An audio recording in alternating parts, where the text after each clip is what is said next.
Hello everyone, and today we're basically going to be looking at the Panther 2. I should explain why you're so seeing this gameplay. Well, I actually have lots of really good gameplays from various different tanks, but they're various different tanks that you guys have already seen, and I didn't really want to pretty much...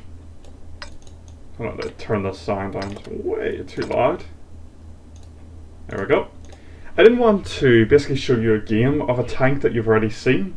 I always try to do a different tank every video because I don't really want to oversaturate, obviously it's going to reach a point where we're going to have to do the other tanks again. And they're the actual tanks that I'm playing right now, which is the difficulty. But I decided to play a few games in the Panther 2 yesterday.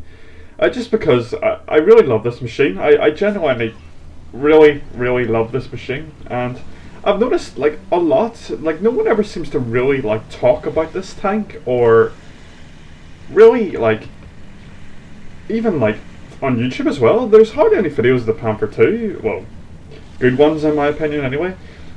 And the Panther 2 is actually a really great machine, and I've always wondered why that's the case, and I kind of came to the conclusion yesterday that the reason why you never see this tank in battles and randoms, or the reason why you never even really see it on YouTube is because people overestimate its armor. That's what I think.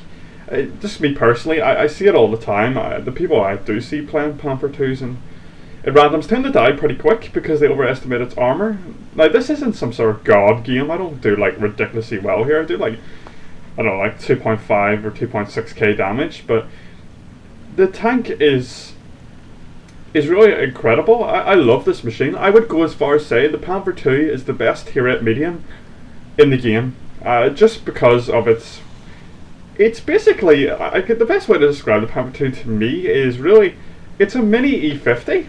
It is actually a mini E50. That's how I class it as, because it's sort of meeting that mold between having real decent armor, but having a really powerful gun, and that's what the E50 really is at the end of the day.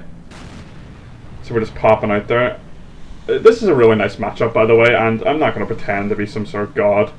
But yeah, the E50 is a beast, and the Panther 2 is also incredibly good, but you need to be careful with it because the armor is nowhere near as good. The upper plate, for example, is it's 100 mils, I think, and it's obviously got a nice bit of sloping on it, but most tier 7 and 8 tanks will reliably penetrate you, no problem. And you see you're going to see something pretty risky here. A lot of people would probably not do that, and the reason why I poked out, considering it was the KB2, was the simple fact was I knew he was never going to pen. And at this stage, I think I just drive around to the other side because it's getting a little bit too clusterfucked over here right now. And if you ever see that where there's 3 or 4 tanks in a peak in a corner, go to a different spot is just my personal opinion on it, because there's too many. You ever heard the expression, there's too many chefs in the kitchen? Well, that's kind of why I feel it is. And you're starting to see the long 88 right now is, the German 88 is just a fantastic gun. It's a fantastic gun on the Tiger, and it's a fantastic gun on here as well. The main disadvantage between this though and the Tiger 1 long 88 is simply put,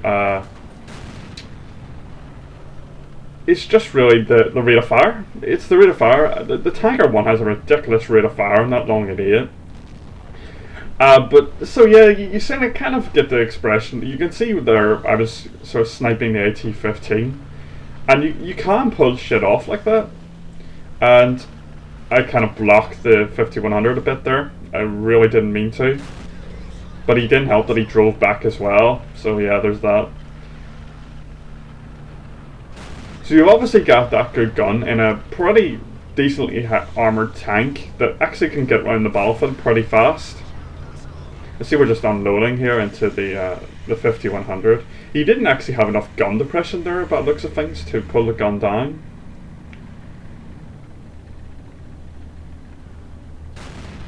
See that long 88 in action again. This is what, 400 meters you can pretty much say, and we can snipe a cupola of of an AT-15. That's pretty goddamn good. And you can see our other tier 8 brother there, the Indian Panzer. It's the other German tier 8 medium. The Indian Panther has one advantage over the Panther 2, and that is simply put gun penetration. I believe the Indian Panther has 226 average compared to our measly 203.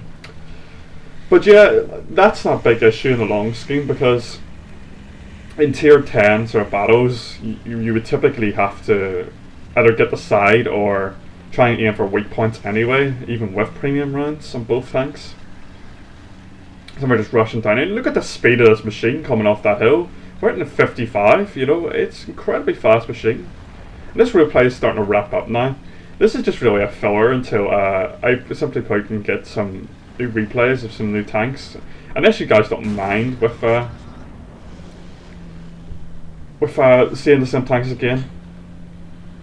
A beautiful tank, the Panther 2, and I have owned my Panther 2 for a really long time now, like about 5 months, and it's a great machine. It surely is, and it's kind of depressing that it's underappreciated, but there's not really much you can do. I expect to do a full tank review on the Panther 2 quite soon, because I feel like it's kind of not being properly served. Like, people need help with this machine, clearly, if it's not doing as well. And you could say, well, maybe it's just not a good machine, but as someone who has played it extensively, I can say that this machine is very good, and it is the best tier 8 medium in my opinion. And the reason for that is simply put, and whenever I say it's the best tier 8 medium, I'm not counting the Type 59, and the reason why I'm not counting the Type 59 is because you can no longer buy it.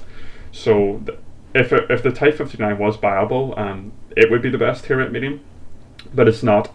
So the Panther 2, in my opinion, is the best tier 8 medium, just because it can do pretty much multiple roles. It's very similar, as I was saying earlier. It's kind of like a miniature E50, but whenever I say miniature E50, it's not an E50 that can go, you know, charging into fighting broad out, because it's just not that machine. The Panther 2 is not a brawler.